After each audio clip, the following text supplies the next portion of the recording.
Bienvenido a Brother to Brother, un lugar de estudio de la palabra de Dios, donde Dios está presente, donde la esperanza es real, donde Dios es glorificado, donde su palabra cobra vida.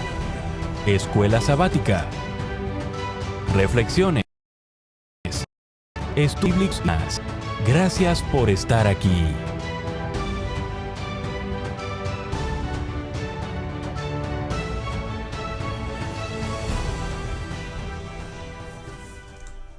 Muy bienvenidos, queridos amigos, queridos hermanos. Les saluda Gerson Anaya. Gracias porque están aquí, pues gracias porque estamos listos para estudiar en esta semana.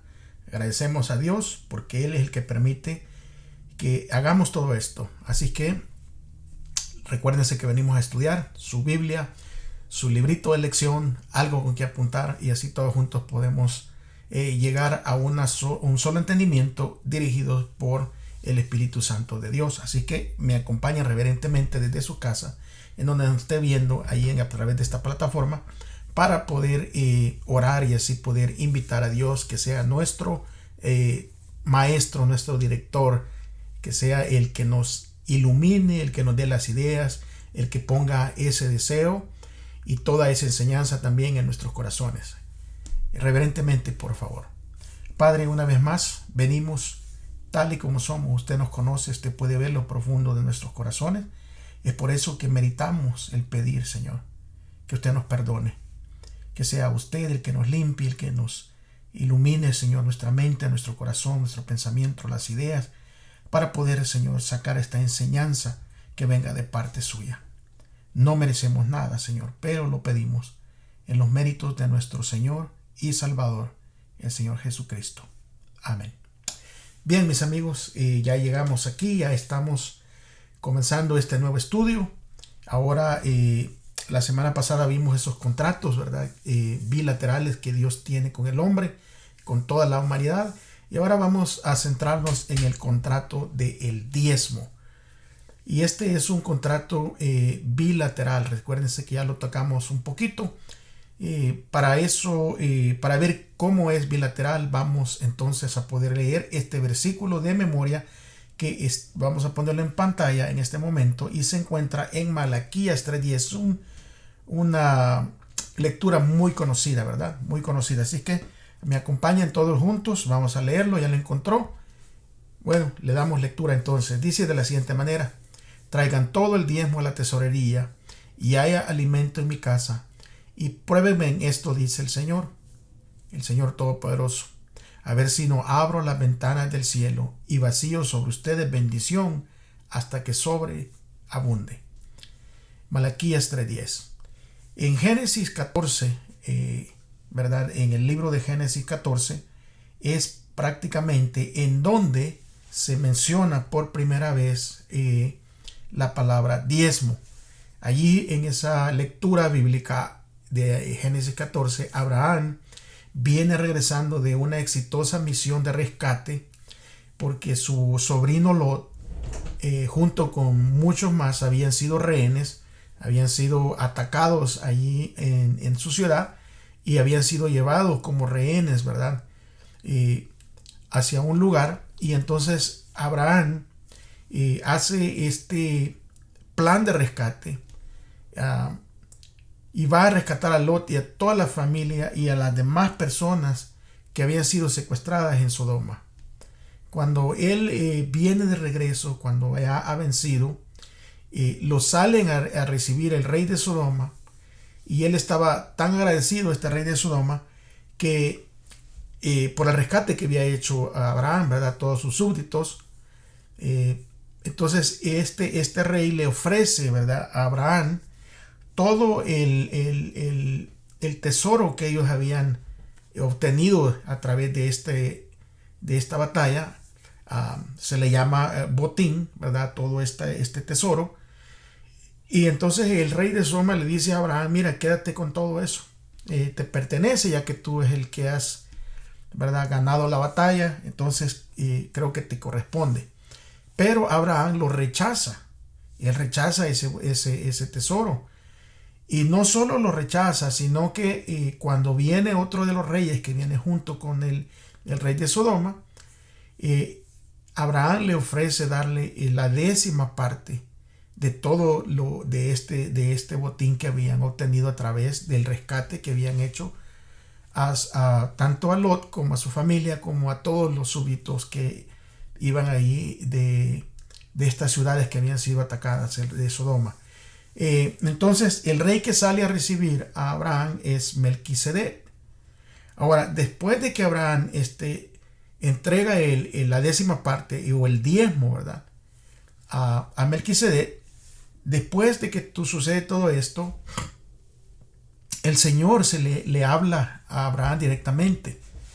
Ahora viene el Señor y le dice a Abraham, allí en Génesis 15:1, no temas, Abraham, yo soy tu escudo y tu recompensa será muy grande. Ahora miramos aquí que el Señor le está diciendo a Abraham prácticamente en palabras más, no te preocupes, yo te voy a proteger y yo voy a proveer para ti. Eso es lo que prácticamente le está diciendo. En otra ocasión, mucho más adelante, ¿verdad?, Moisés indica al pueblo de Israel, cuando ellos ya estaban a punto de entrar a Canaán, allí en el libro de Deuteronomio, en el versículo 22 y 23 del capítulo 14, le dice Moisés al pueblo, cada año sin falta apartarás la 10ª parte de todo lo que produzcan tus campos. En la presencia del Señor tu Dios comerás la 10ª parte de tu trigo, de tu vino y tu aceite y de los primogénitos de tus vacas y ovejas. Lo harás en el lugar que Él escoja como residencia de tu nombre. Así aprenderás a temer siempre al Señor tu Dios. Esta semana nosotros, después de haber leído estos 2 pasajes en donde claramente vemos la práctica del diezmo, ¿verdad?, vamos entonces a ver esta semana qué significa todo esto para nosotros hoy en día. O sea, cómo esta práctica, cómo esto que estos hombres estaban haciendo aplica para nosotros. Vamos a ir allí en su lección al día domingo, y el día domingo dice el diezmo equivale a un décimo. El diccionario define el diezmo como una 10ª parte de algo o un 10%. Y probablemente esta definición, ¿verdad?, se haya tomado de la narración bíblica de apartar esta 10ª parte. Ahora, el diezmo es simplemente devolver el 10% de nuestros ingresos o ganancias a Dios. Ahora yo quiero que ustedes noten algo. Yo sé que tengo amigos y hermanos que, ¿verdad?, tanto hermanos religiosos, ¿verdad?, que pertenecen a una institución, o hermanos que somos de la misma denominación, pero también hay amigos que no pertenecen a ninguna denominación y que ven estos videos. Bueno, es por eso que yo les quiero explicar un poquito de lo que dice aquí, que el diezmo es simplemente devolver el 10% de nuestros ingresos o ganancias a Dios. Porque nosotros los cristianos hablamos en este contexto, devolver, porque como ya hemos estudiado en estos, creo que en la lección anteriores que hemos visto, nosotros tenemos por fe, ¿verdad?, hemos abrazado la creencia de que todo le pertenece a Dios. Y es por eso, si todo le pertenece a Dios, aún lo que ganamos le pertenece a Dios. Ahora Dios nomás nos dice que le devolvamos nada más el 10%. Más adelante vamos a ver por qué Dios nos pide que devolvamos el 10%. Y quería aclarar ese punto. El diezmo es simplemente devolverle a Dios el 10% de lo que Él nos da. Ahora, entendemos nosotros, ¿verdad?, que todo lo que tenemos le pertenece a Dios en primer lugar. Y la legislación del diezmo le es dada a Israel en el monte Sinaí. Ahora, existe una diferencia entre algo que se legisla legalmente. Acuérdense, cuando ya entramos en legislación, está haciéndose algo legal. Pero el diezmo viene anterior a esta legislación. Es como algo que ya se practicaba, pero Dios lo viene a legislar debido, ¿verdad?, a una de las razones que nosotros entendemos bíblicamente que se da aquí, es porque el pueblo de Israel había pasado 400 años en esclavitud en medio de una sociedad pagana en Egipto. Y entonces todas estas enseñanzas que Dios tenía desde el principio de la creación para su pueblo se habían perdido. Entonces Dios va a legislar ahora, lo va a hacer algo legal para que ellos vuelvan a retomar ese camino de dar el diezmo, de devolver el diezmo al Señor. Ahora, la legislación, claro, es dada en el monte Sinaí, pero no comienza allí. Ahora, ahí sí se señala, ¿verdad? Y se le está aclarando al pueblo de que el diezmo es santo y que le pertenece a Dios. Y Dios nos pide únicamente el 10%. El 10% de lo que Él ya nos ha dado como una bendición. Ahora, aparte hay nuestras ofrendas de gratitud y esas son muy distintas a lo que viene siendo el diezmo. Eso es esa parte. El diezmo es el testimonio mínimo de nuestro compromiso cristiano con Dios. Es un compromiso y es una forma de aceptar de que es Dios el dueño de todas las cosas. Está viendo. Si Dios, ¿verdad?, siendo el dueño de todo, nos permite a nosotros quedarnos con el 90%, pero también nos da el privilegio a nosotros de tener el 100% en nuestras manos y nos prueba, ¿verdad?, como una prueba de fe de que nosotros hemos reconocido de que Él es el que el dador de todo, nos prueba para que nosotros le devolvamos el 10%. Ahora, en ningún lugar de la Biblia nosotros encontramos alguna indicación, ¿verdad?, de que Dios nos pida más como un diezmo, ni nos pida menos. Ahora, si de repente lo hacemos más, ¿verdad?, o lo hacemos menos, entonces deja de ser diezmo. Se le puede llamar entonces de acuerdo con la proporción que demos, porque el diezmo en sí en la Biblia viene dando el resultado que es el 10% o una décima parte de lo que nosotros Dios nos ha bendecido. Es por eso que en ninguna parte de la Biblia usted va a encontrar eso. Ahora, la respuesta de Abraham cuando se encontró, como leímos, ¿verdad?, y el libro de Génesis 14, cuando se encuentra con Melquisedec, es bonita porque él entiende, ¿verdad?, de que quién lo libró a Abraham, quién le dio la victoria a Abraham. Y para entender eso sería bueno que, hermano amigo, si usted tiene una duda, lea todo el capítulo 14. Nosotros nos vamos a leer nada más el versículo 18 al 20, porque allí es donde se encuentran, ¿verdad? Pero usted lea todo, incluso lea desde el 19 para que usted vea quién es el que le da esta victoria a Abraham y por qué Abraham está agradecido. Ahora, en forma de agradecimiento es que Abraham hace esto. Mire lo que dice, versículo 18.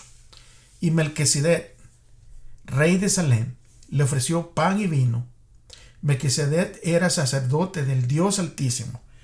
Esto es muy importante. No era cualquier rey, era un sacerdote del Dios Altísimo. Ahora, tiene estas dos características, ¿verdad? Y ustedes pueden mirarlo ahí en la lectura de aquí que estamos leyendo, Génesis 14, 18. Melquisedec era rey de Salem, pero también Melquisedec era sacerdote del Dios Altísimo. Ahora, cuando ya se establece todo lo legal después, más adelante, ustedes van a ir entendiendo de que o se era rey o se era sacerdote, y el único que pudo ser rey y pudo ser sacerdote, y si continúa siendo rey y continúa siendo sacerdote, ejerciendo esa función hoy en día, es el Señor Jesús. Y usted puede ver estas dos características. Por eso que esto es muy importante, ¿verdad? Luego, dice aquí, el versículo 19, que Melquisedec bendice a Abraham y le dice estas palabras. Que el Dios Altísimo, fíjense lo que le dice en el versículo 19, que el Dios Altísimo, creador del cielo y de la tierra, bendiga a Abraham. Bendito sea el Dios Altísimo que entregó en tus manos a tus enemigos. Entonces Abraham le dio el diezmo de todo lo que tenía. ¿Quién le había entregado a Abraham a los enemigos? Recuérdense que Abraham no llevaba un gran ejército. Abraham ni siquiera llevaba guerreros. Pero Abraham sí llevaba, ¿verdad?, la bendición de Dios, y por eso es que salió victorioso en esta batalla. Ahora, Abraham comprende eso, agradecido, él entrega el diezmo de todo lo que él había obtenido. Es muy importante entender que nosotros no damos el diezmo por una forma legal, por un legalismo. Nosotros no estamos bajo la ley levítica. ¿Está viendo? Nosotros, al igual que Abraham, nosotros damos el diezmo en una forma de agradecimiento. Vamos a leer otra parte en donde se menciona Melquisedec, y para eso yo le digo, hermanito, amigo que me ve, si tiene una Biblia, busque Hebreos capítulo 7 y vamos a hacer una lectura del versículo 1 al versículo 9, y ahí empieza diciendo: este Melquisedec, rey de Salem y sacerdote del Dios Altísimo, salió al encuentro de Abraham, quien regresaba a derrotar a los reyes, y lo bendijo. Versículo 2: a su vez Abraham le dio el diezmo de todo. El nombre Melquisedec significa, en primer lugar, rey de justicia, y además rey de Salem. Esto es, rey de paz. Versículo 3: no tiene padre, ni madre, ni genealogía, no tiene comienzo ni fin, pero a semejanza del Hijo de Dios, permanece como sacerdote para siempre. ¿Para cuándo? Para siempre. Versículo 4: consideren la grandeza de ese hombre, a quien nada menos que el patriarca Abraham dio la 10ª parte del botín. Versículo 5: ahora bien, los descendientes de Leví que reciben el sacerdocio tienen por ley el mandato de recibir los diezmos del pueblo, es decir, de sus hermanos, aunque estos también son descendientes de Abraham. En cambio, Melquisedec no era descendiente de Leví, recibió los diezmos de Abraham y bendijo al que tenía las promesas. Es indiscutible que la persona que bendice es superior a la que recibe la bendición. En el caso de los levitas, los diezmos los reciben hombres mortales. En el otro caso, lo recibe Melquisedec, de quien se da testimonio de que vive aún hoy. Versículo 9 dice: hasta podría decirse que Leví, que recibía diezmos, los pagó por medio de Abraham a Melquisedec. Estamos viendo, esto enseña acerca de los tiempos, ¿verdad? Atrás en la historia, y se remonta hasta esta práctica del diezmo. Esto nos va a enseñar primeramente, ¿verdad?, que la primera mención del diezmo en la Biblia, como un diezmo en sí, como un 10%, que cuenta, ¿verdad?, en Génesis 14, es la historia de Melquisedec con Abraham. Y la última mención del diezmo en la Biblia recuerda el mismo encuentro, pero las palabras décimo y diezmo aquí se van a usar de una manera indistintivamente, ¿verdad? O sea, hace una diferencia, que es lo que acabamos de leer de Hebreos capítulo 7, versículo 1 al 9. Ahora, cuando nosotros miramos estas dos historias bíblicas, la historia de Hebreos dice que ni Melquisedec ni Cristo eran de la tribu de Leví. Por ende, el diezmo es anterior y posterior a las peculiaridades de los levitas. Ahora, esto es claro porque hay muchos argumentos, ¿verdad?, por ahí en el internet, de que pues el diezmo ya no corresponde porque está bajo la ley y porque es en el periodo de los levitas. Pero, hermano, amigo que usted me está viendo, usted está dándose cuenta que la Biblia está meramente aclarando esto, que esto de dar el diezmo por agradecimiento, por reconocer de que Dios es el dador, ¿verdad? Y el protector de nosotros, remonta a mucho antes. Ahora, mi pregunta que yo les puedo dejar a ustedes sería, ¿cómo es que Abraham sabía que era el 10%? O sea, ¿cómo sabía Abraham? ¿De dónde Abraham obtuvo esa idea? Porque si era de hombre, oiga, el hombre fácilmente hubiera dicho, no, pues te voy a dar estaba tan agradecido, te voy a dar el 50% mínimo. Pero no, él dice que va a dar el 10%. Y esa es la pregunta, ¿de dónde? Cuando nosotros miramos muchas de las cosas que se exponen o que se legislan, que se hacen legales, ya cuando el pueblo ha salido de la esclavitud, se tuvieron que hacer de esa manera porque el pueblo había perdido. El pueblo, los hijos de Dios habían perdido todas esas enseñanzas que venían, incluso enseñanzas que vienen desde de la propia creación. El pueblo de Dios las había perdido y es por eso que Dios las legisla. El diezmo no es una costumbre exclusivamente judía ni levítica. Y no se originó, ¿verdad?, con los hebreos en el monte Sinaí. Y eso queda bien clara con la lectura. O sea, usted puede argumentar todo lo que quiera, ¿verdad? Pero si está escrito, los que hemos creído por fe en el Señor, sabemos que tenemos que basarlos en un escrito está, en su contexto y no fuera de contexto, porque mucha gente agarran un versículo nada más y lo sacan fuera de contexto para hacer una enseñanza, y eso no funciona así. Aquí estamos leyendo todo el contexto, ¿verdad?, de Abraham, en donde Abraham va a hacer rescate y en agradecimiento él devuelve el 10%.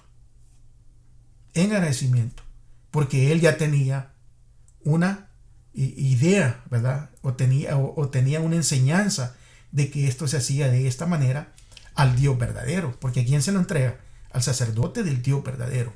Ahora vamos a ver otro ejemplo, y ese ejemplo se encuentra en Génesis 28, y vamos a leer allí el versículo 13, el versículo 14, y luego vamos a brincar al 20 y al 22, del 20 al 22, o sea, Génesis 28, versículo 13 y 14, y luego vamos a leer del 20, 21 y 22. Lean conmigo. Versículo 13 en adelante. En el sueño, el Señor estaba de pie junto a él y le decía: yo soy el Señor, el Dios de tu abuelo Abraham y de tu padre Isaac, y a ti y a tu descendencia les daré la tierra sobre la que estás acostado. Tu descendencia será tan numerosa como el polvo de la tierra. Te extenderás del norte a sur y de oriente a occidente, y todas las familias de la tierra serán bendecidas por medio de ti y de tu descendencia.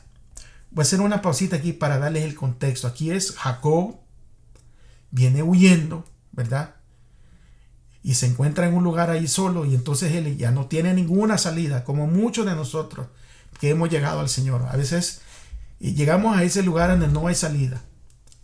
Llegamos a un lugar donde nadie nos puede ayudar, y tenemos que recurrir al único que nos puede ayudar en toda situación, al Señor. Y aquí Dios, ¿verdad?, se le aparece a Jacob, y entonces está de pie, dice, y ahí Dios le da la promesa de que le repite la promesa que le había dado a Abraham, ¿verdad?, a Isaac, y ahora se la está dando a él. Vamos a brincar al versículo 20. Luego Jacob, que es del que estamos hablando, hizo esta promesa. Él hacía una promesa. Dios le dice, ¿verdad?, que lo va a bendecir y que va a hacer tal y tal cosa. Ahora viene Jacob y va a hacer esta promesa. Versículo 20. Si Dios me acompaña y me protege en este viaje que estoy haciendo, si me da alimento y me da ropa para vestirme, y si regreso sano y salvo a la casa de mi padre, entonces el Señor será mi Dios. Y esta piedra conmemorativa que yo erigí será casa de Dios, y de todo lo que Dios me dé, le daré la 10ª parte. Aquí está haciendo un pacto bilateral, ¿verdad? Aquí Jacob con Dios y Dios con Jacob. Porque Dios ya le dice, Dios le prometió, ¿verdad?, de que él, a través de él también va a ser la bendición. La misma que le había dado a su abuelo, le va a dar, y que le dio a su padre, va a ser a través de él. Ahora, Dios le promete esto a Jacob, que va a ser de bendición para toda la familia. Jacob, en respuesta, ¿verdad?, a lo que Dios va a hacer por él, en respuesta, dice que él, cuando Jacob, ¿verdad?, le dice, yo te voy a dar, tú vas a ser mi Dios y yo te voy a dar la 10ª parte de todo lo que yo tenga. O sea, de todas mis ganancias. Ahora, fíjense que Dios promete y cumple, ¿verdad? Y Dios ha prometido protegernos a nosotros, suplir nuestras necesidades. Nosotros tenemos que cumplir nuestra parte de ese pacto, devolviéndole al Señor. Acuérdense, estoy utilizando otra vez la misma palabra, devolviendo de lo que Él ya nos ha dado. Porque cuando Jacob sale de su casa, en este relato bíblico, cuando Jacob sale de su casa, él se fue huyendo, porque iba huyendo de su hermano Esaú. Su hermano Esaú estaba enojado porque Jacob de una forma lo había engañado para robarle la primogenitura. Pues acuérdense que de acuerdo con lo que Jacob había entendido, la madre de Jacob, el padre de Jacob, la bendición tenía que venir a través de Esaú, porque Esaú era el primogénito, era el primero que había nacido. Pero los planes de Dios son muy diferentes a los planes del hombre. Y es por eso que Dios se le aparece cuando éste sale huyendo, ¿verdad? Y va huyendo porque el otro hermano está tan enojado que lo quiere incluso matar. Entonces, una noche, él tiene un sueño. Y en ese sueño él ve una escalera que subía de la tierra y iba hasta el cielo. Y los ángeles subían y bajaban en esta escalera. Y entonces Dios se paró en lo alto y prometió estar con Jacob y algún día traerlo de vuelta a casa. Ahora, este joven, que era un jovencito, ¿verdad?, soltero, me imagino un chamaco, tuvo una verdadera experiencia de conversión allí en ese momento. ¿Por qué? Porque él le dice, si tú haces todo eso que dices, tú vas a ser mi Dios, y de todo lo que me des, yo voy a apartar el diezmo para ti. Porque es importante entender que el diezmo, ¿verdad?, no es un asunto legal, no es un asunto de legalismo. Porque Dios no lo está exigiendo. Fíjese, cuando es algo legal, Dios lo exige, ¿verdad? Sino que Dios en su amor nos da el libre albedrío de tener el 100% en nuestras manos. Ahora, al pueblo de Dios sí se lo dio legalmente. Se los exigió. ¿Por qué? Ya les dije la razón. Ellos habían olvidado este mandato, ¿verdad?, que Dios había dado, esta costumbre que Dios les había dado, y ellos lo hacían con amor, pero lo fueron olvidando, quedaron esclavizados y ahí se les olvidó todo.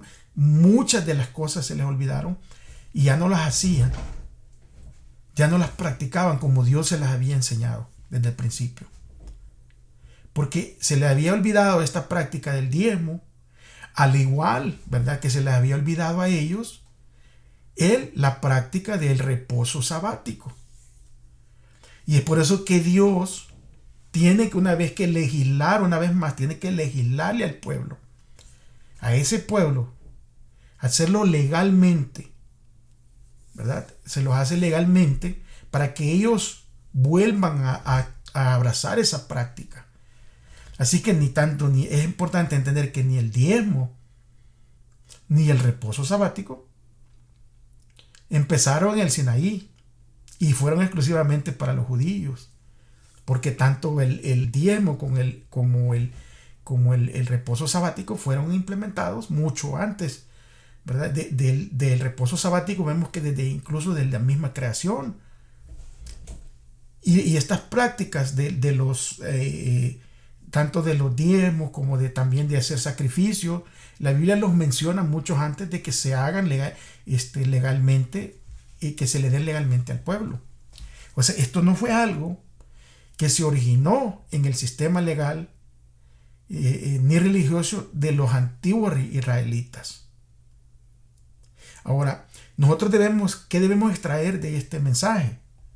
¿verdad? De la verdad que vivimos ahora nosotros después de la muerte de Cristo en la cruz.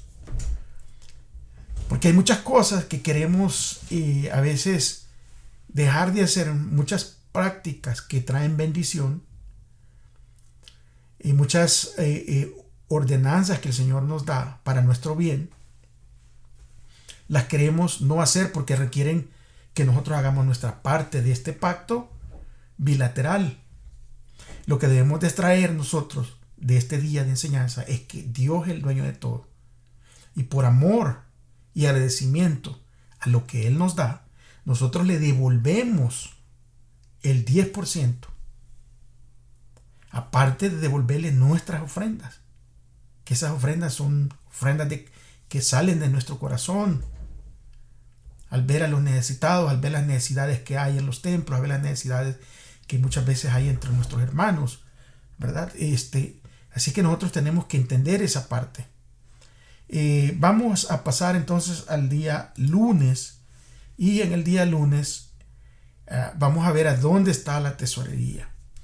Vamos a ir un poquito más rápido porque esto no tendríamos nosotros que tal vez tener tenemos algo bien claro. Malaquías 3:10, que fue nuestra lectura bíblica, traer todo el diezmo a la tesorería, ¿verdad? Y hay alimento en mi casa. Ahora, ¿qué podemos nosotros aprender del versículo acerca de a dónde debería ir nuestro diezmo? Vamos a leerlo literalmente, búsquelo allí, Malaquías 3:10. Traigan íntegro el diezmo a la tesorería del templo, así habrá alimento en mi casa. Pruébenme en esto, dice el Señor de los ejércitos, y vean si no abro las compuertas del cielo y derramo sobre ustedes bendición hasta que sobreabunde. Entonces claramente hay una instrucción a dónde se tiene que traer, ¿verdad? Es evidente que nosotros podemos ver aquí claramente, ¿verdad?, que las instrucciones específicas es traer el diezmo a la tesorería. El pueblo de Dios sabía que lo que quería decir la palabra alfolí o tesorería. Recuérdense que la Biblia se escribe en otro lenguaje y muchas de las palabras, tanto en griego como en hebreo, tenían varios significados. Y es por eso que a veces en ciertas traducciones miramos alfolí, miramos tesorería, o incluso podemos mirar creo que por ahí miré en nuestros graneros. Dios, ¿verdad?, claramente sí incluye instrucciones. Ahora, la instrucción de que llevemos nuestro diezmo allí es para que haya alimento en su casa. Porque el pueblo entendía que la casa de Dios, ¿verdad?, era ahí donde estaba el santuario, o sea, la tienda en donde él le había dado instrucciones de cómo se hiciera. Instrucciones que se dieron específicas a Moisés ahí en el monte Sinaí. Más adelante, cuando Israel vivió en la tierra prometida, la ubicación central fue el primero, ¿verdad? El primer lugar fue en Silo. Y luego de manera más permanente el templo se construyó en Jerusalén. Vamos a leer tal vez un poquito aquí. Vamos a entrar en lectura porque es importante leer, porque sí, no solo estamos dando nuestra opinión, sino que estamos agarrando con un escrito está. Deuteronomio capítulo 12, 5 al 14. Dice: sino que irán y lo buscarán en el lugar de entre todas las tribus el Señor escoja como residencia de su nombre. Allí llevarán ustedes sus holocaustos, sacrificios, diezmos, contribuciones, promesas, ofrendas voluntarias y los primogénitos de las vacas y ovejas. Entonces, fíjese bien, esto es muy importante que nosotros lo entendamos. Entonces, en la presencia del Señor su Dios, ustedes y sus familias comerán y se regocijarán por los logros de su trabajo, porque el Señor su Dios los había bendecido. Ustedes no harán allí lo que ahora hacemos aquí, donde cada uno hace lo que mejor le parece. Recuérdense, miren lo que está diciendo Moisés. Les está recordando. Cuando ya estemos establecidos como un pueblo, donde esté el templo, donde ya sepamos donde está Dios, porque Dios va a establecer que allí donde está su nombre, allí se lleven. Y les dice en el versículo 8, no van a hacer allí lo que ahora hacemos aquí. Porque cuando andaban errantes, cada quien, ¿verdad?, por ahí hacía lo que mejor le parecía. Dice, pues todavía, dice el versículo 9, no han entrado en el reposo ni en la herencia que les da el Señor su Dios. ¿Reposo de qué? Reposo de andar errando. ¿Y la herencia de qué? La herencia de la tierra que Dios les había prometido. Pero ustedes, dice, cruzarán el río Jordán y vivirán en la tierra que el Señor su Dios les da en herencia. Él los librará de sus enemigos y que los rodean y vivirán seguros. Ahora aquí viene otra vez más ese pacto bilateral. Ustedes van a ser fieles con los diezmos, porque recuérdense que Dios es el que los libra de sus enemigos, que los rodea, ¿verdad? Y ustedes van a vivir en seguridad. Y al lugar, fíjense bien, al lugar que el Señor su Dios escoja como habitación de su nombre, llevarán todo lo que he ordenado: holocaustos, sacrificios, diezmos, contribuciones y las ofrendas más selectas que el Señor haya prometido.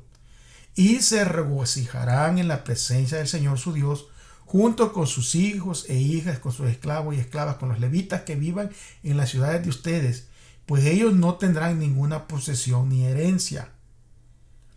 Cuando ofrezcas holocaustos, cuídate de no hacerlo en el lugar que te plazca. Lo ofrecerás solo en el lugar que el Señor elija, en una de tus tribus, y allí harás todo lo que yo te ordeno. Estos versículos que estamos leyendo indican que los hijos de Dios podían decidir a discreción, ¿verdad? Que los hijos de Dios no podían decidir a discreción dónde depositar su diezmo. O sea, habían instrucciones claras y el pueblo las seguía, esas instrucciones. Es por eso que para nosotros también hay instrucciones que son claras a dónde tienen que ir. Nosotros podemos tomar aquí, ¿verdad?, los principios de todos estos versículos y nos sirven hoy en día a dónde hay que llevar nuestros diezmos. Y nosotros, como los que pertenecemos a una entidad, ¿verdad?, cristiana, nosotros los llevamos, ¿verdad?, los diezmos los llevamos a la tesorería local, como miembros de la familia de Dios. Nosotros lo que deseamos es practicar, ¿verdad?, la voluntad de Dios con respeto.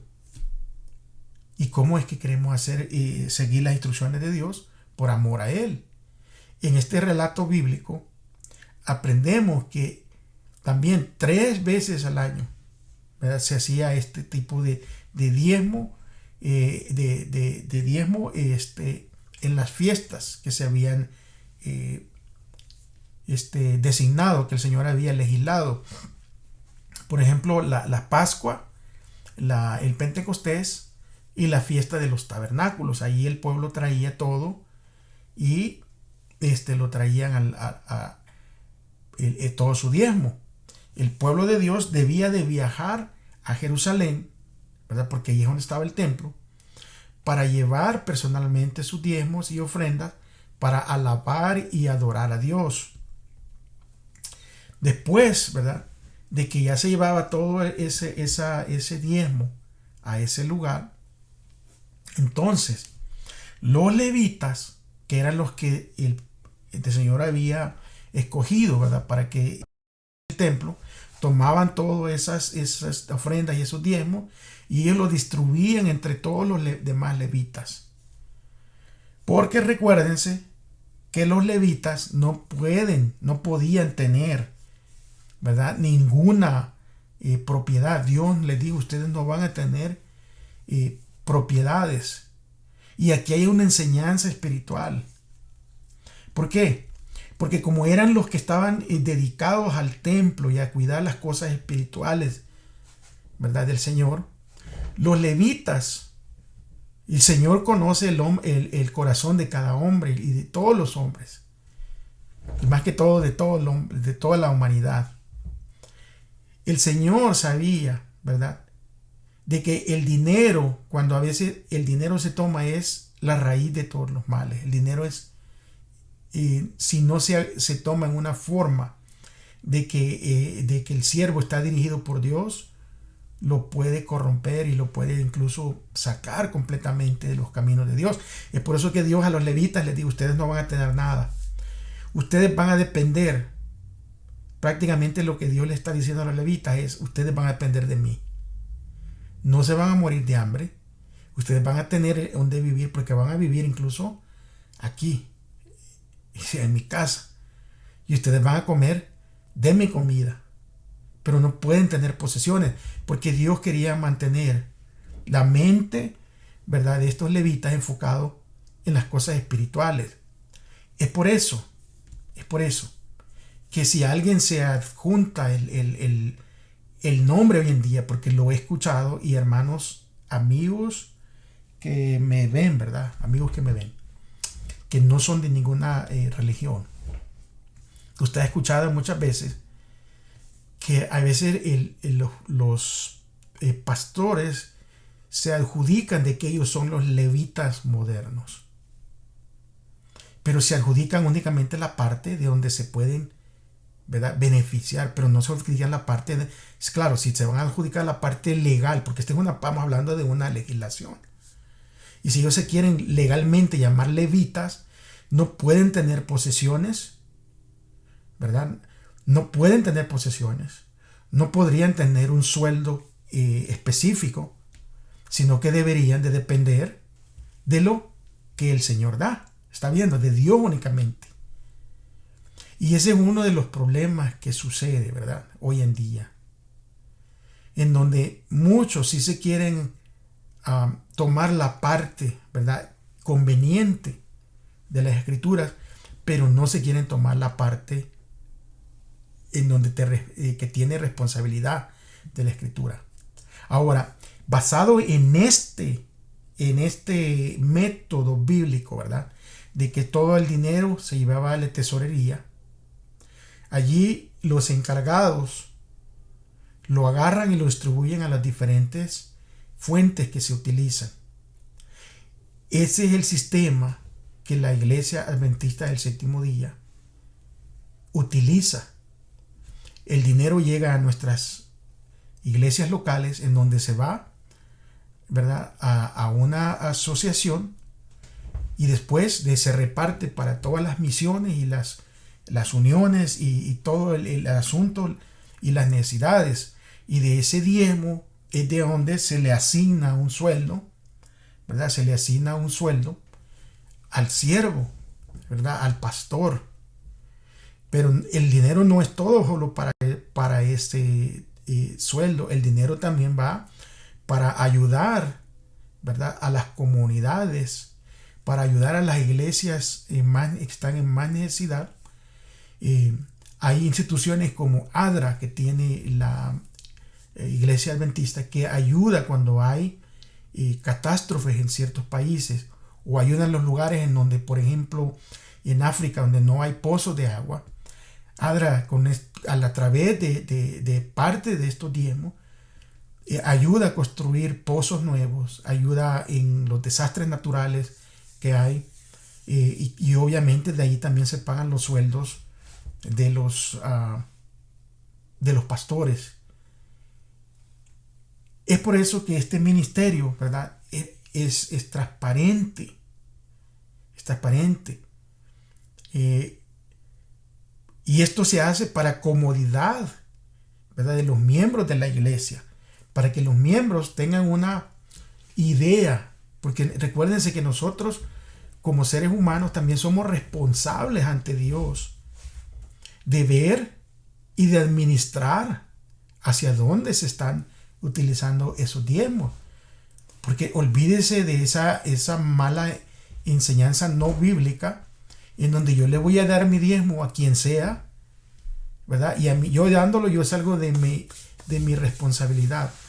Nosotros somos administradores, y el administrador de una fuente se encarga de que llegue a su fin, ¿verdad? Es por eso que en nuestras iglesias el diezmo se lleva a la iglesia local, y de allí, ¿verdad?, es de donde se lleva como parte de nuestra adoración, pero también de ahí donde se utiliza ¿verdad? Para muchas cosas que ya les he mencionado. Cuando el dinero llega ahí, los tesoreros locales lo envían, ¿verdad? Este diezmo a una tesorería central. Este sistema de administración del diezmo, delineado y ordenado por Dios, es que permite que nuestra iglesia, ¿verdad?, tenga un impacto global, creciente y mundial. ¿Está viendo? Es muy importante entender todo eso, entender los parámetros, porque no es un asunto legal, no es un asunto de ley, porque la ley, ¿verdad?, cuando la ley exige, la ley también hay una penalidad. Entonces nosotros hemos ido desarrollando este tema. Es muy delicado por las diferentes maneras en que se desarrolla. Vamos a ver el día martes, porque el día martes también nos va a aclarar este propósito del diezmo, ¿verdad? El propósito del diezmo. En Levíticos 27:30 y Números 18:21 y 24, allí el Señor va a proponer qué hacer con el diezmo. Vamos a ver, Levíticos 27:30 dice: el diezmo de todo producto del campo, ya sea grano de los sembrados o fruto de los árboles, le pertenece al Señor, pues le está consagrado. ¿A quién le pertenece el diezmo? Al Señor. Números 18:21 y 24. Dice: a los levitas doy como herencia y en pago por su servicio en la tienda de reunión todos los diezmos de Israel. De ahora en adelante, los demás israelitas no se acercarán a la tienda de reunión. De lo contrario, sufrirán las consecuencias de su pecado y morirán. Habían unos levitas, ¿verdad?, que habían sido consagrados para esta obra. Ahora, a las demás personas, ¿verdad?, a los demás israelitas que se acercaran a la tienda de reunión, ellos iban a sufrir porque iban a ser consumidos. Recuérdense que ahí estaba la presencia, ¿verdad?, la esencia de Dios, y el pecado era consumido inmediatamente. Entonces estos levitas eran consagrados para esa obra, y es por eso que ellos no podían tener propiedades ni podían enriquecerse de una manera, porque Dios quería mantener sus mentes puros, que se estuvieran enfocados en su servicio, ¿verdad?, allí en la tienda de reunión. Por eso dice el 22: de ahora en adelante los demás israelitas no se acercarán a la tienda de reunión.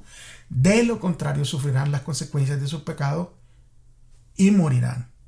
O sea, ¿por qué? Porque no se consagraban. El pueblo andaba haciendo sus cosas, ¿verdad? Por ahí, el versículo 23 dice: únicamente los levitas servirán en la tienda de reunión y cargarán con la culpa de los israelitas.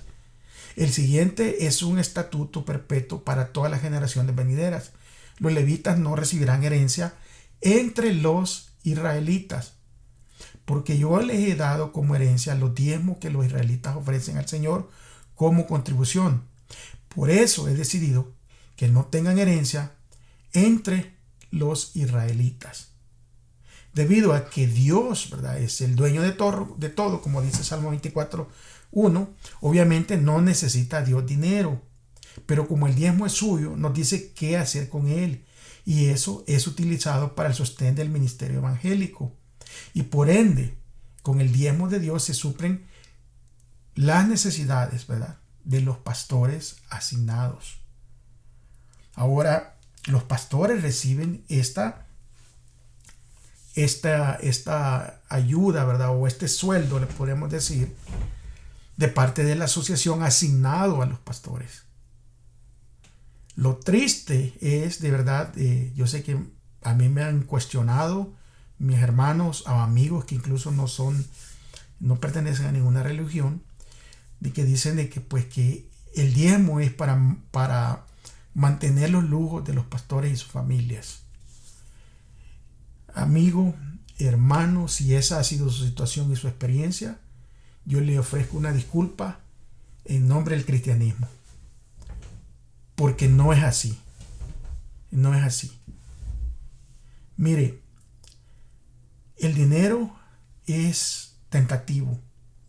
Y si ustedes se dan cuenta, Dios lo traía a un grupo de personas, no lo traía al sumo sacerdote, no lo traía el encargado de allí, lo traía el grupo de sacerdotes, en donde allí se asignaba y se repartía. Pero sí, he escuchado historias horribles, ¿verdad? Y yo espero que estas personas que han practicado de esta manera, pues Dios, ¿verdad?, toque su corazón y se arrepientan y cambien de parecer.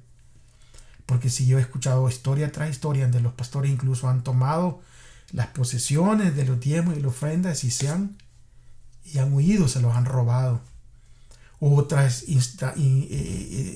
situaciones en donde el pastor, es el que controla el diezmo, es el que dice cuánto va a ganar él mismo, e incluso le asigna sueldos a sus familiares. O sea, eso es antibíblico, eso no es bíblico. Claro que el que trabaja es merecedor, ¿verdad? Es merecedor de su salario, pero un salario justo, no es para enriquecerse, es para subsistir. Recordemos que el pastorado no es una carrera, es un llamado. Y los llamados que Dios hace requieren de nuestra parte de confiar en Dios, que va a suplir todas nuestras necesidades, pero también que vamos a depender de Él únicamente. Es por eso que a la tribu de Leví, ¿verdad? Y aquí se toma muchas veces, de que los pastores, ¿verdad?, son de la tribu de Leví. No es de esa manera. No es de esa manera, porque recuérdense que el diezmo fue instituido, ¿verdad?, antes de que se legislara y se menciona la última vez después de que Jesús muere en la cruz. Entonces, nosotros miramos aquí que Dios, en su infinito amor, ¿verdad?, tiene un propósito. Sí, un propósito para que los pastores tengan su salario, un propósito para que también de allí se ayuden a las personas necesitadas, porque recuérdense que había un diezmo también que era para las viudas, para los necesitados. Entonces, si nosotros, ¿verdad?, si la gente moderna quiere ahora hacerse todo tomarse ese derecho, bueno, soy de un levita moderno, entonces también, ¿verdad?, de ese diezmo hay que sacarlo, ¿verdad?, y llevarlo a los necesitados. Es por eso que a la tribu de Leví se le dan diferentes ciudades, incluyendo a ellos se les dieron las ciudades de refugio. Esas ciudades de refugio, ¿por qué se les llamaba así? Porque allí se refugiaban los leprosos, los que eran desechados por la sociedad, los que se consideraban inmundos por haber razón, eran puestos en esas ciudades de refugio. ¿Y cómo se iba a alimentar esta gente? ¿Cómo se iban a alimentar los leprosos? Entonces, parte de lo que cuando recibían el diezmo los levitas, lo utilizaban incluso ellos también, no solo para sustentar sus necesidades ellos, sino para sustentar las necesidades de aquellos que estaban en más necesidad. Y es por eso que ellos se les daban estas propiedades, se les daban estas ciudades, y podían ellos tener suficiente tierra para que ellos hicieran huertos personales, se mantenían con los diezmos de los demás, pero ellos mismos también diezmaban de sus ingresos, ¿está viendo? Diezmaban sus ingresos y también ayudaban, ¿verdad?, a los demás. En Hechos 20:35 se dice: con mi ejemplo, dice, les he mostrado que es preciso trabajar duro para ayudar a los necesitados, recordando las palabras del Señor Jesús. Hay más dicha en dar que en recibir. Aquí el apóstol está hablando, ¿verdad? Claro, nos está apelando a los corazones de que seamos dadivosos. ¿Por qué? Porque cuando nosotros damos, el primero que se beneficia de dar somos nosotros mismos. Y ese es el mensaje que está relacionado aquí con el tema del diezmo. Cuando nosotros somos fieles con nuestros diezmos y nuestras ofrendas al Señor, el primer beneficiado soy yo. ¿Por qué? Porque voy a gozar de ese pacto, que ese pacto permanece para siempre. Porque ¿quién es el que da protección desde antes de la fundación de este mundo y hasta en la eternidad? ¿Quién nos va a dar protección? ¿Quién nos va a suplir? No es Dios mismo. Por eso que el diezmo es importante, porque nos ayuda, ¿verdad?, a establecer esa relación de confianza con Dios. Porque Él está confiando en nosotros, dándonos el 100. Entonces, nosotros al devolver esa décima parte, nosotros nos desprendemos, ¿verdad?, de esa parte, y estamos mostrándole al Señor, ¿verdad?, de que la confianza que nos ha dado es válida y nos confiamos nosotros en Él. Aunque técnicamente, ¿verdad?, ya como ya hemos dicho, a Dios es el dueño de todo. Pero el regresar el diezmo, el devolver el diezmo, sobre todo, yo quiero que esto quede bien claro aquí, es un acto de fe. Es por eso que el espiritual va a entender esto. El que no es espiritual no lo va a entender y simplemente lo va a ver incluso como una artimaña para sacarte el dinero, o que te lo están robando, o que te están transeando. Por fe es nosotros lo devolvemos. Y solo ejerciendo nuestra fe es como nuestra fe va a crecer para tener fe en Dios en otras cosas que van a ser mucho más difíciles de devolver que el diezmo. Hay cosas que van a ser mucho más difíciles. Y imagínense ahora en el tiempo del fin, cuando los que sean fieles no puedan comprar ni vender. Acuérdense que eso está en Apocalipsis 13 y Apocalipsis 14, ¿verdad? Allí nadie va a poder comprar ni vender. Ahí se describe en la Biblia. ¿Por qué no va a poder ni comprar ni vender? Porque no se sometió a la bestia y no recibió la marca de la bestia. Entonces, si no va a poder comprar ni vender, ¿en quién tiene que confiar el hombre para que supla sus necesidades? Claro, es obviamente en Dios. Y el hecho de que nosotros desarrollemos esta confianza en Dios, en lo que Él provee,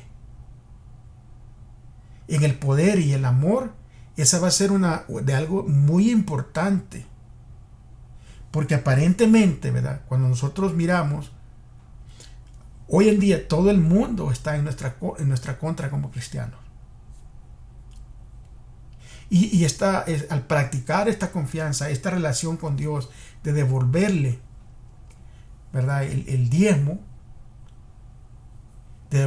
seguramente nos va a ayudar a desarrollar esa relación y confianza en los momentos súper difíciles que van a venir para los que sean perseguidos. Y esto incluso antes, ¿verdad? Antes de eso tenemos que practicarla. Es por eso que es crucial, independientemente de nuestra situación. Ahora, una segunda gran razón para la fidelidad económica es tener acceso a los beneficios tangibles que Dios promete.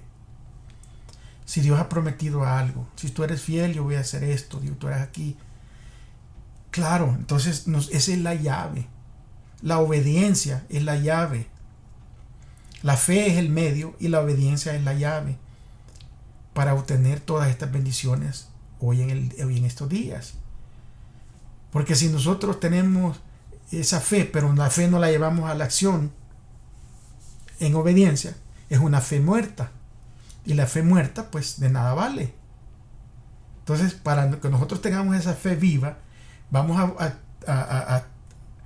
en obediencia a hacer lo que el Señor nos pide, y a través de la obediencia nosotros vamos a tener acceso a las bendiciones hoy en día.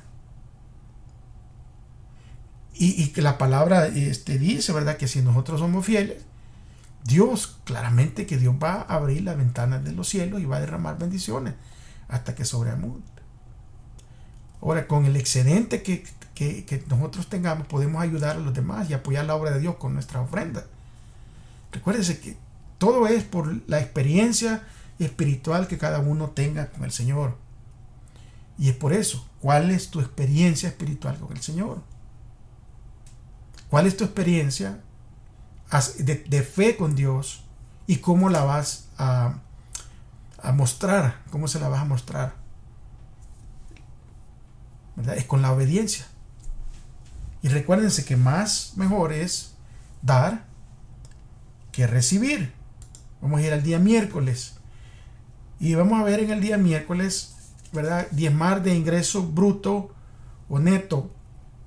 Yo sé que hay en países donde los ingresos son enteros antes de deducciones, y en otros países como aquí en Estados Unidos, los que viven acá o han vivido acá, han trabajado acá, ustedes saben de que aquí, y cuando te entregan tu pago, te depositan tu pago, se han hecho todas las deducciones de tu, ¿cómo se llama? Tu seguro, tu retiro, impuestos, impuestos sobre el alumbrado eléctrico, todo. Lo han ha hecho una deducción y te pagan tu ingreso. Entonces, de ese ingreso es de donde nosotros damos nuestro diezmo, ¿verdad? Calculamos nuestro diezmo sobre el ingreso. Si nos pagan por hora, entonces, claro, ahí tenemos tenemos un salario, o si nos pagan sobre una obra, un rendimiento o una ganancia, si somos autónomos, o sea, aquí tenemos nuestros propios negocios. Tenemos que diezmar de las ganancias. En muchos países, como ya les expliqué, el gobierno, ¿verdad? Deduce los impuestos del salario del trabajador para cubrir el costo de servicios prestados a la gente, como ya les dije, seguridad, caminos, puentes, beneficios de desempleo, que aquí hay también, y otros muchos más.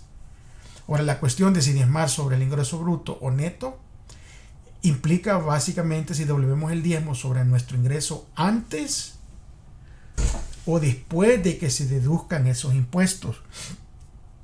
Ahora, la escritura, como nosotros acabamos de leer, la escritura, cuando se hace legal el anuncio al pueblo, ¿verdad? Se le da la instrucción al pueblo, dice que traigas el diezmo de toda tu ganancia, de todo lo que tú has sacado.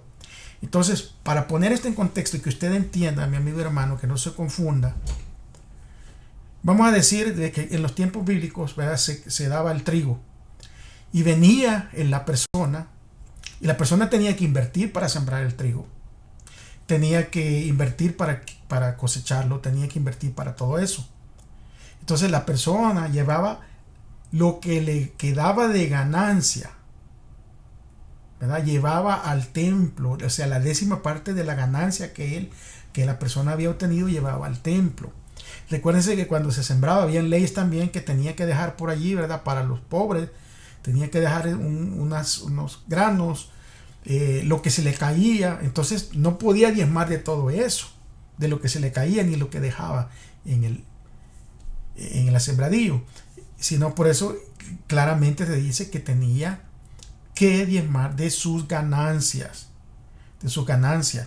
Ahora, esto está a su discreción. Si usted va a hacer sus cálculos, pues, más si todo, si usted tiene un negocio propio, usted hace sus cálculos, usted saca sus gastos, ¿verdad? Porque los negocios tienen gastos. Prácticamente, incluso aquí el gobierno de Estados Unidos te da deducciones de tus gastos cuando tienes un negocio propio, porque sabe que para tener un negocio hay inversión. Ahora, los estudios de los hábitos de dar, ¿verdad?, de los miembros de nuestra iglesia han revelado que la mayoría de las personas adventistas del séptimo día diezman sobre el ingreso bruto, es decir, antes de que se le deduzcan los impuestos. Ese es lo que se hace. Primera de Reyes 17 al 9, 17, 9 al 16. Ahí viene la historia, ¿verdad?, el relato bíblico de la viuda cuando Elías llega, ¿verdad? Y esta mujer ya, o sea, su situación es precaria, o sea, ya iba a morirse, ella y su hijo prácticamente se iba a morir, y el profeta le pide, ¿verdad?, que le dé a él primero antes de ocuparse de sí misma y de su hijo.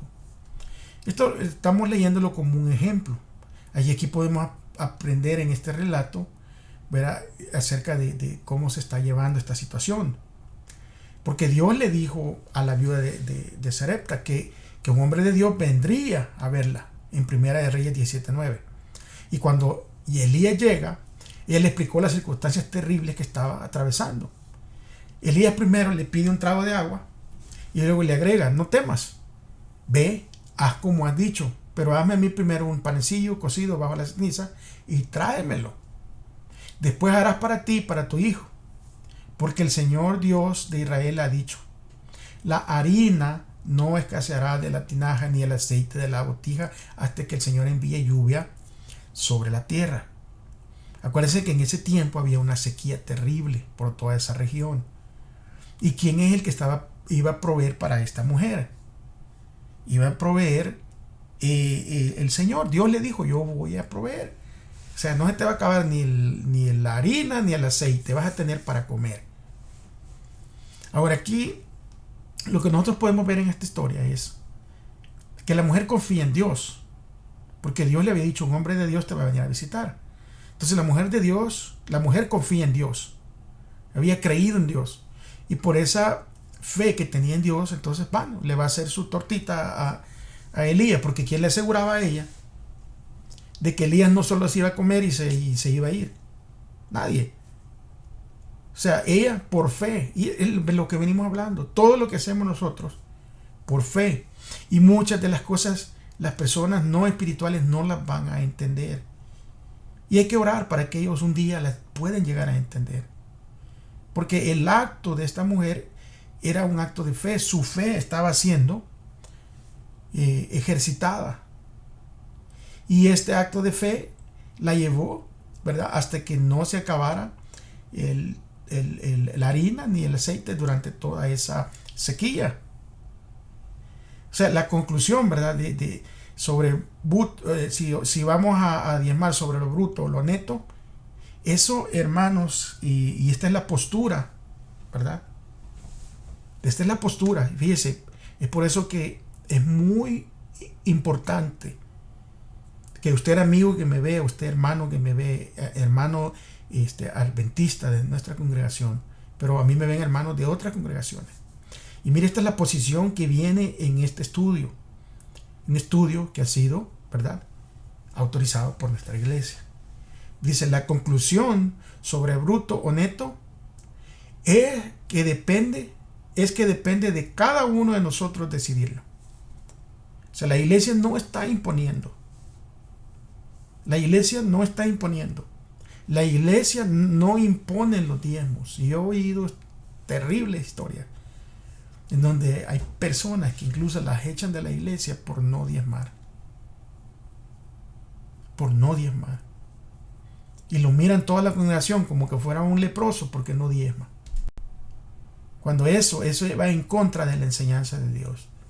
Porque Dios no le dijo a los levitas, mira, si la familia tal no me trae, dile a todo el pueblo que ellos no diezman. No. Es un asunto espiritual. Y si alguien en su iglesia, en su congregación, no está diezmando, no lo critique. ¿Sabe lo que tenemos que hacer nosotros? Instruirlo y orar para que esa persona espiritualmente llegue a entender. Porque la iglesia, al menos a la que yo pertenezco, no ordena lo que debemos hacer. No ordena. Y con razón no ordena. Porque al final, como en todas las cosas, cada uno de nosotros debe tomar su propia decisión. Y hagamos lo que hagamos, no debemos juzgar a quien lo hace de manera diferente a nosotros. Cada uno de nosotros individualmente tiene que responder ante Dios y solo ante Dios por sus decisiones. Cada uno ha de ser en su propio asesor y se le deja dar según se propone en su corazón. Y por eso que esta explicación es para alguien, ¿verdad?, que conoce, y para alguien que no conoce también, porque ahora está entendiendo. Mi amigo, que usted tal vez no conoce lo que es, cómo es que se diezma verdaderamente. Y eso por eso que le explicamos, porque aparte de que ejercitamos nuestra fe para tener una fe robusta en momentos difíciles, en momentos más tal vez duros de nuestra vida, también vamos a abrir esa ventana de bendiciones que provienen de esta práctica, ¿verdad? De practicar el devolver los diezmos. Y algunas de las bendiciones,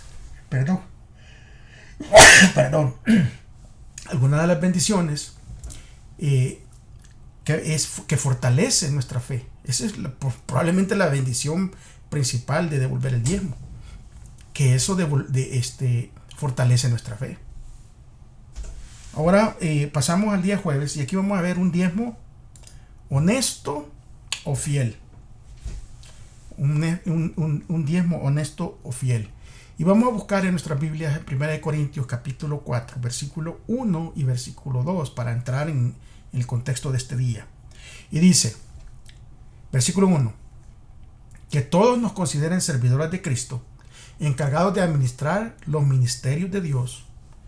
Ahora bien, a los que reciben un encargo se les exige que demuestren ser dignos de confianza. Es por eso que las personas encargadas, miren, las personas encargadas de recibir este dinero de Dios, y yo no puedo meter las manos por nadie. Yo por el único que puedo meter las manos es por mí mismo. Nosotros entregamos el diezmo. Miramos resultados, sí, porque hemos visto resultados, ¿verdad? En misiones, en ayudas, en los sueldos de los pastores y todo ese asunto. Miramos resultados. Pero yo no quiero decir que, bueno, más arriba puede pasar algo. Puede haber por allí alguien que entre en tentación y lo desvíe o lo malverse. Yo no puedo decir sí o no. A mí no me consta, ¿verdad? Hay otros que han tenido experiencias yo he platicado con hermanos de otras congregaciones que han tenido experiencias muy palpables acerca de la malversión de los diezmos. Pero aquí se le pide a las personas que, ¿verdad?, que reciben un cargo, se les exige, dice la palabra, que demuestren ser dignos de confianza. Ahora, ¿qué clase de persona entonces está pidiendo Dios aquí que sea la persona que recibe este dinero? La persona que es encargada de eso. Se pide que sea una persona digna de confianza.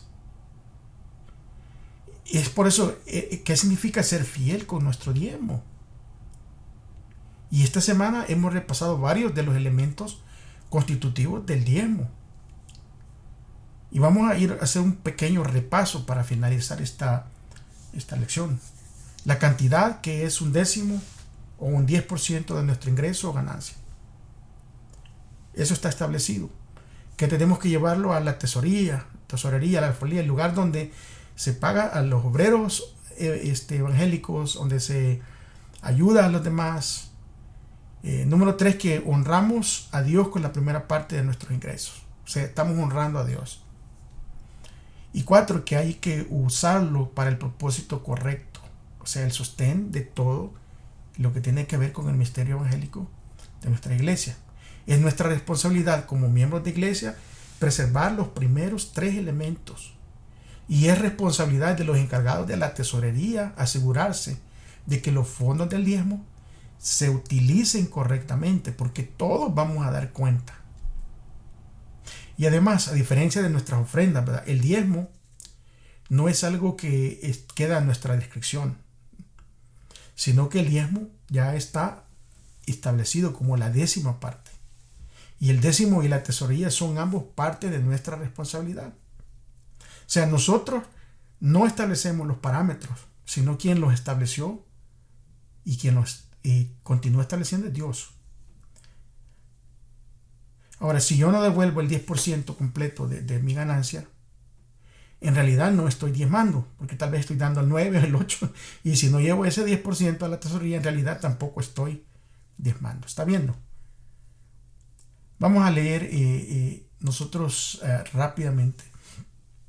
Ya el tiempo me ganó, ya se extendió esta lección, pero es importante este tema, ¿verdad?